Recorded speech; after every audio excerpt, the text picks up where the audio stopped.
Olá, sejam bem-vindos a mais um episódio do Veterinária 360. Eu sou Rodrigo Carmo e sempre trago um convidado muito especial. Hoje no 4º Fórum da Gastronomia Artesanal aqui no Parque de Inovação Tecnológica em São José dos Campos. E o meu convidado é Edmundo Chichoff.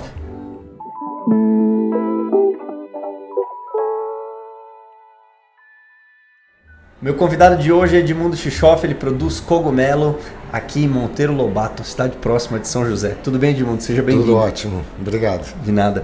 E pra gente bater esse papo, como que é feita a produção de cogumelo? Então, eu comecei há 11 anos atrás com a história do cogumelo. E no início eu comecei produzindo. Né? Hoje em dia a gente não produz mais, só processa. Mas a produção de cogumelos no Brasil ela é dividida em 3 etapas. A pessoa que faz o que a gente chama de semente, porque na verdade o cogumelo não tem semente, ele tem esporos, né? Mas os esporos são inoculados numa semente, pode ser sorgo, milho, e aí ele coloniza aquela semente que vai para um composto orgânico, à base de palha, de arroz, bagaço de cana, coisas orgânicas assim. Então tem o cara que faz a semente, aí tem o cara que faz o composto, aí passa por um processo lá de fermentação, aí vai para uma estufa para esterilizar, e aí essa semente então ela é jogada em cima desse composto, que basicamente se coloca dentro de um saco com furinhos nas laterais, coloca lá e aí o cogumelo então ele vai colonizar aquele composto. E dali um certo tempo, que varia de cogumelo para cogumelo, ele vai começar a brotar. O fungo coloniza e depois começa a brotar os cogumelos. E tem as pessoas que fazem o cultivo. Então tem o cara que faz semente vende para o cara que faz o composto, e o sujeito do composto vende o composto que a gente chama colonizado, para eu colocar numa estufa, em prateleiras, e fazer o cultivo, cuidar dele lá, fazer a colheita e tudo mais. Alguns poucos fazem esse processo completo, mas assim, 90% está em uma dessas 3 etapas da cadeia. E quando você traz esses aspectos, é difícil ver um local que produz tudo, né? É difícil porque são investimentos, né? Sim, e imagino que deve ser um investimento alto. Porque para fazer a semente você precisa de um laboratório. Sim.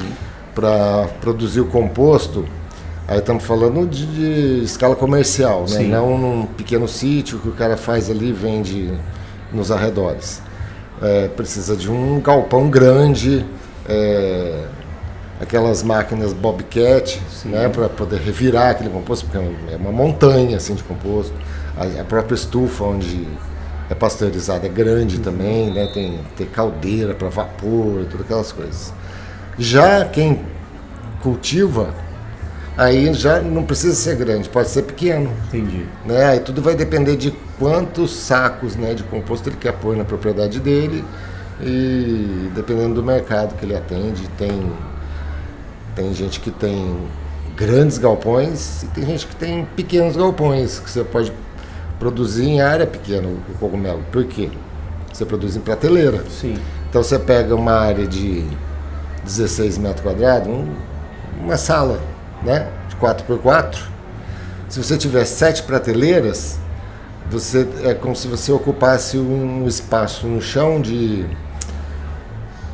70, 7 vezes 6, 36, uns 106 metros, 110 metros quadrados. Só que é vertical, não é horizontal. Então o espaço que precisa é pequeno e a produtividade é boa. Sim. Quando você traz esses produtos, quais produtos vocês têm disponíveis e qual o diferencial deles? Tá. A gente tem disponível os nossos carro-chefe são, né, os antepastos que a gente faz. Tem antepasto, tem patê. Para o pessoal que nunca ouviu essa palavra antepasto, o antepasto o que é o antepasto? É aquilo que vem antes de uma refeição. Ok. Então,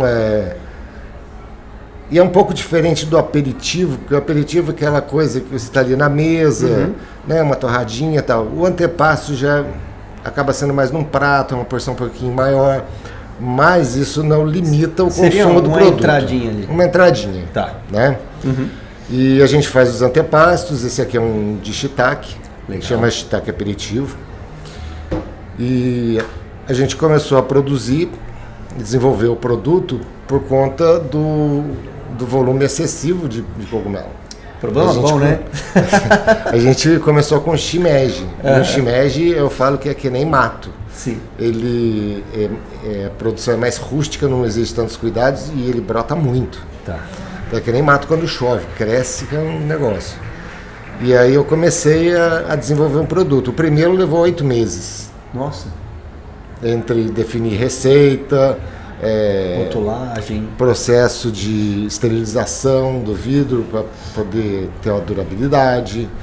E aí eu fiz uma planilha de avaliações envolvendo observação visual, textura, sabor, percepção de valor. Tinha uma série de itens. Aí eu peguei criança, peguei jovem, adulto, idoso, para ter um parâmetro bem genérico, assim, sim, bem geral, e ver se o produto estava de acordo, né, com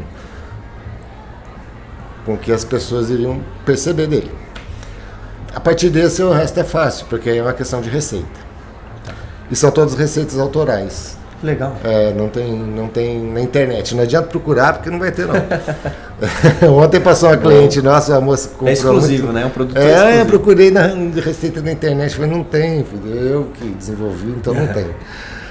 E a gente não usa nenhum tipo de conservante artificial. É um processo natural mesmo. Natural e que a gente desenvolveu. Que no começo eu usava um tanto de água, hoje eu uso 90% menos água do que a gente começou. Legal. Né? E dentro desse produto, né, qual que é o tempo de prateleira dele?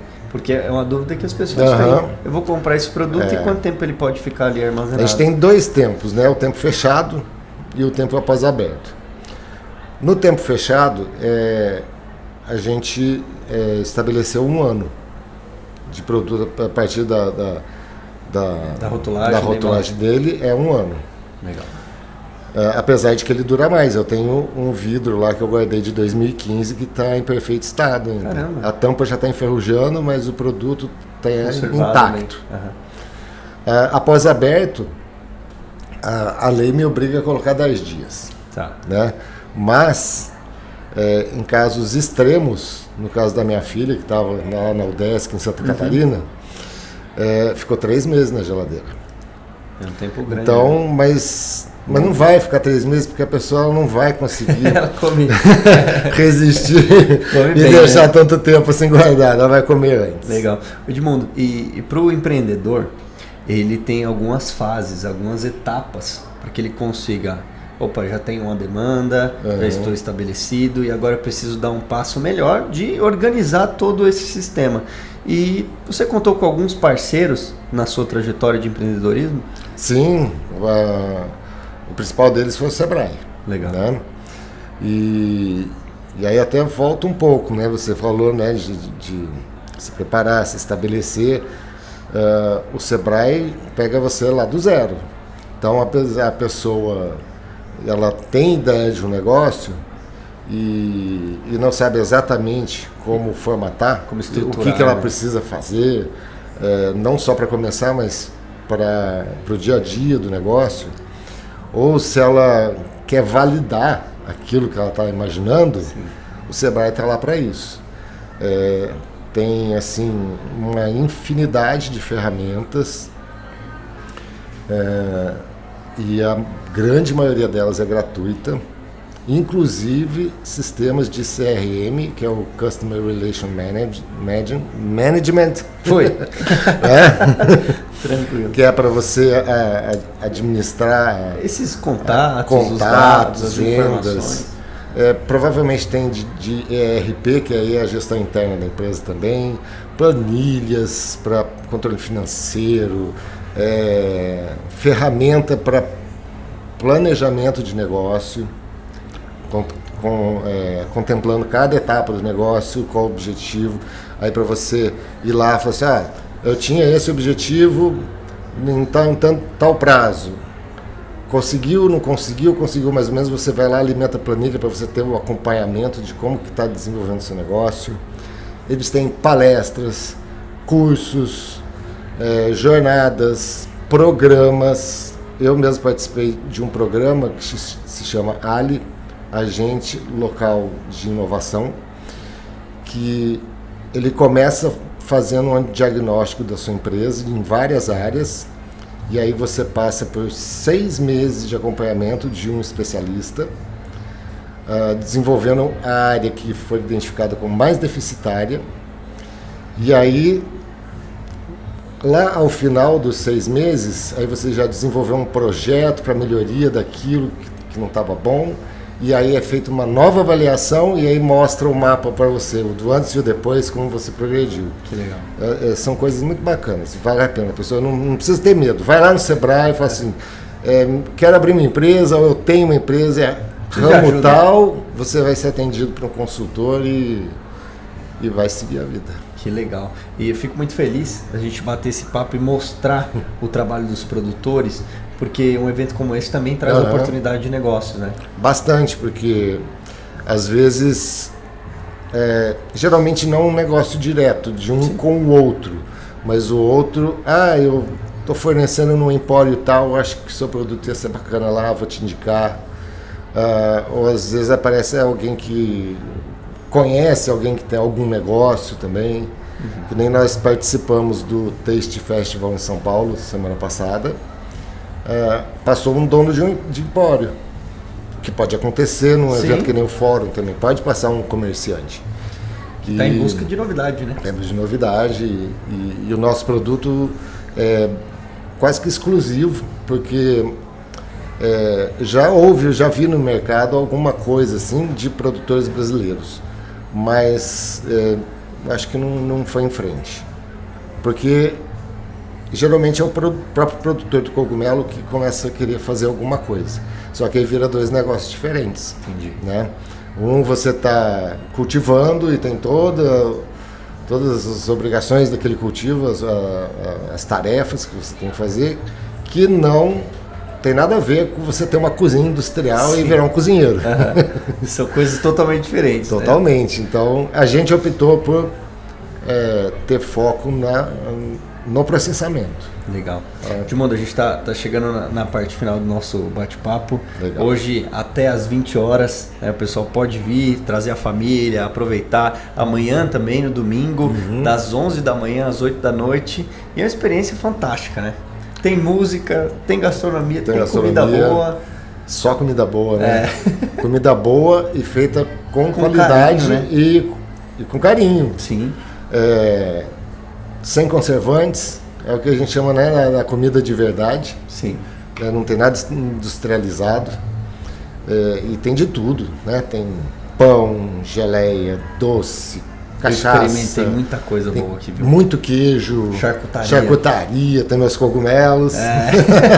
Depois vou passar lá para experimentar, viu? Tem bastante coisa legal, aí sim. Bom demais. Então, se você gostou, curta, comente, compartilhe e ative as notificações. Até o próximo vídeo.